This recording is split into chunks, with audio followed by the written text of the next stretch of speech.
Good day, ladies and gentlemen. Welcome to Miracle Boy Boxing. I am your host, Jose Cruz, and I'm here to talk to you guys about the fights that took place yesterday.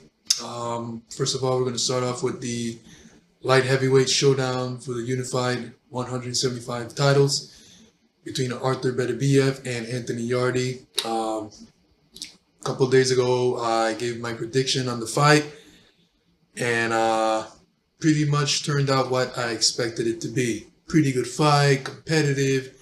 Yarde having his moments because he was known coming in as a very good boxer puncher with pretty good skills, and he showed exactly that. And he had his moments. He drew blood on Arthur Beterbiev. He froze Arthur Beterbiev at times with solid shots. Both guys landed solid shots. Really good fight. I said it was going to be competitive, and indeed it was. Both guys were hurt. And like I said, both guys had their moments. But in the end, Arthur Beterbiev, like I said, he was going to come on later on and stop him. And so he did. You know, it was a tough fight for both guys, and both showed their mettle, both showed their heart, and the better man won. And the boogeyman at 175, Arthur Beterbiev, continues his dominance at 175 pounds. The Russian tank is what I call him, because that's what he is. He comes in, he rolls in, destroys you, and rolls back out to his next opponent. um, Arthur continues 19-0, 19 knockouts. Hopefully we get the fight that we want, which is Dmitry Bivol. Promoter Eddie Hearn is saying that it will not be Bivol. Right away, it's going to be Callum Smith. So it's a good fight, but it's not the fight, which is the Bivol fight everyone wants to see. But if it happens, it is what it is. Should be a good one as well. As for Anthony Yarde, he suffers another loss, but he suffers a loss, but he gains a lot from it, because he put up a good fight. Even though he lost, he comes out looking not too bad because he put up a good fight. He showed how good he was. Like I said, he showed how good he was when he fought Kovalev. Even though he got stopped in the 11th round, but before that, he was giving it. He was hanging in there and doing good. Same thing last night. He'll give anybody problems.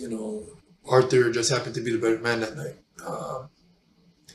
So we'll see what happens now with the future of Yarde, and now the future of Arthur Beterbiev, who's likely going to face Callum Smith next in his next fight. The next fight I'm going to talk about is the Oscar Collazo versus Yuder Reyes fight. It took place on the Zone for Golden Boy on the Alexis Roches fight. He fought a guy from Africa. Let's see here, George Ashi. That fight took place on the undercard of that fight, and it was another chapter in the long story rivalry between Mexican and Puerto Rican fighters. And for as long as it lasts, it was a good fight. Both guys threw a lot of punches.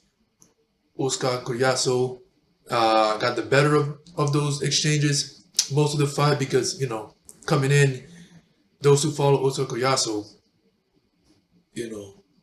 knows that he's the much better boxer, sharper, shorter shots, much more talented, coming in with a very good amateur background, and he showed it. He stopped Reyes in the 5th round with a vicious right hand left hook combo, and on the way down, he followed it up with a right hand, 3 solid shots, and the referee waved it off right there. So Puerto Rico triumphs over Mexico in this one. And Oscar Collazo, who's likely to be Puerto Rico's next world champion,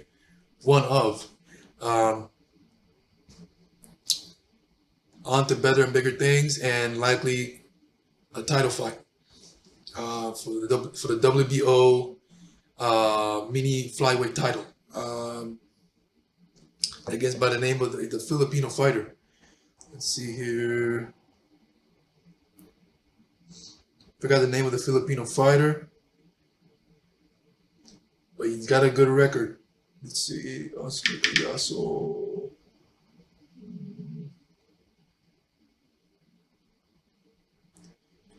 Let's see.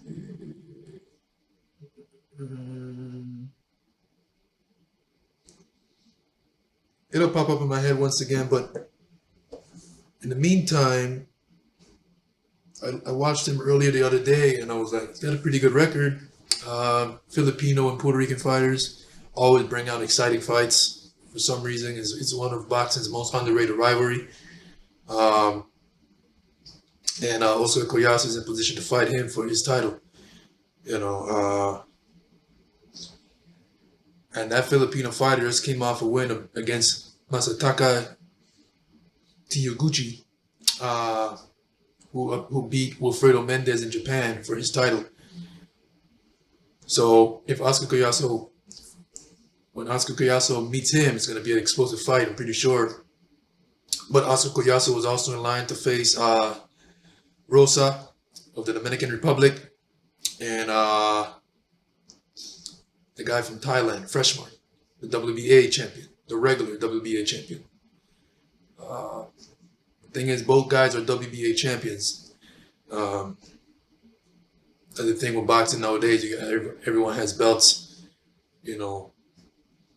Everyone has a title, regardless if it's interim, main championship.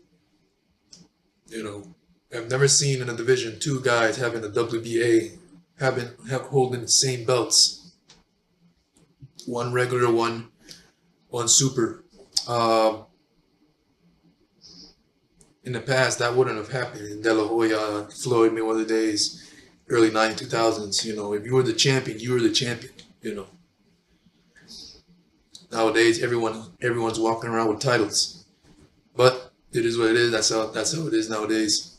So Oscar Collazo is in position to fight those two guys as well,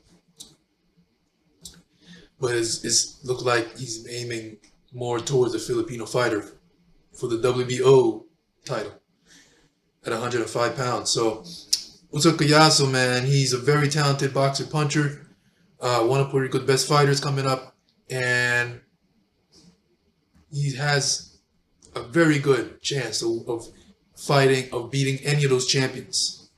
We'll just have to wait and see until it happens. But until then, Oscar Collazo moves on to 6-0 with 4 knockouts in his career. That's right, only 6 fights in, and he's already in contention for a world title. Unbelievable. Very talented boxer. And then you got Alexis Rocha, who fought in the main event against the guy from Africa, Shidi. Let's see. Just had his name here, Ashi. Let me see. George Ashi. Yeah. I saw the fight. A lot of African fighters are pretty good. I have respect for them. They come to fight. They're tough. They're durable. Africa has produced so many great fighters. Ike Corte, Joshua Clottey, Jose Capecco, the late great not late great, but the great Asuma Nelson, legendary fighter, Africa's best fighter, and yeah, Dog Bay, who's also a pretty good fighter at that as well. But tonight was not their night. Alexis Rocha separated himself from his opponent tonight, from Ashi. Explosive power shots, very good boxing, and he was able to get him out of there with a vicious left hook, with a vicious hook counter shot. Put him down on the canvas face first, and that was it. Alexis Rocha is one of 47's top rising prospects.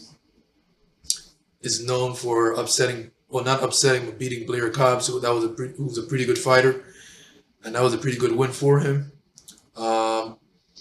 And there are talks out there that he's in line for Terrence Crawford and Virgil Ortiz. Big names at 147, and he's good. He's good. He got the goods. You know, he's got good speed, good power, good boxing skills. Can counter really well. The future's bright. Let's see what happens. Can he beat Crawford? Can he beat Spence? Can he beat Virgil? Don't know until it happens. I'll be honest with you. There's always a fight that brings the best out of you. Styles make fights. Anybody that enters a boxing ring always has a chance to win a fight. And yeah, that was last night's fight, guys. What you think? What you think? Let me know in the comment section. What you think about the Anthony Yarde versus Arthur Beterbiev fight? What you think about Osos Collazo against Yuda Reyes? What do you think about Alexis Rocha against Rashidi Ashi? Let me see. Yeah, his heart is George Ashi. Yeah, that's the guy's name. Who came in with a record of 33 wins, 5 losses, and 1 draw. You know. Let's see. Well, that's about it, guys. There you have it. Miracle Boy Boxing. I'm your host, Jose Cruz. Let me know, guys. Don't forget to subscribe to my channel. Hit that like button. And I appreciate your time, as always. It's a pleasure to talk boxing with you guys. Peace.